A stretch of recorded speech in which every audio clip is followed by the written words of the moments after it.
Creative કન્યામાં આજે આપણે વાત કરી રહ્યા છીએ કુકડી ચોપડી કેફેના ફાઉન્ડર પીનલ પટેલ સાથે. રેડિયો સિટી પર ક્રિએટિવ કન્યા રેડિયો સિટી 91.1 પર હું છું આરજે તોશાલી તમારી સાથે. એન્ડ સૌથી પહેલાં તો એનું નામ છે કુકડી ચોપડી, મતલબ કે બુક્સ અને ગેમ્સ પર ફોકસ કરવાની વાત છે. તો પીનલ, સૌથી પહેલાં એ કહો ને કે આ કેફે સ્ટાર્ટ કરવાનો ઇનિશિયેટિવ તમે કેવી રીતે લીધો? એવું કહેવામાં આવતું હતું જ્યારે હું નાની હતી ત્યારે કે સુરતના લોકો વાંચતા નથી, રીડર્સ નથી. તો મારે એ મેન્ટાલિટીમાંથી બધાને બહાર લાવવા હતા અને સુરતના લોકોને વાંચતા કરવા હતા.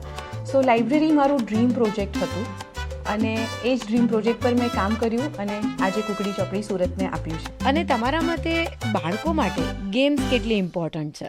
સો મારા પોઈન્ટ ઓફ વ્યૂથી ગેમ્સ ઘણો બધો રોલ ભજવે છે અને જ્યારે હું પોતે ગેમ્સમાં સિલેક્શનમાં અને જાતે ઉતરી પરચેઝિંગમાં અને રમ્યું ત્યારે મને આઈડિયા આવ્યો કે બાળકો ગેમ દ્વારા ઘણી બધી લાઈફ સ્કિલ્સ શીખે છે. જીતવા હારવાની વસ્તુ તો શીખે જ છે, ટીમ વર્ક શીખે છે, હેન્ડ આઈ કોઓર્ડિનેશન ડેવલપમેન્ટ થાય છે એ લોકોનું. આગળ આપણે ટીનેજ માટે અને ખાસ તો યુથ માટે કઈ કઈ ગેમ્સ છે તેના વિશેની વાત કરવાના છીએ. Stay tune on radio city 91.1.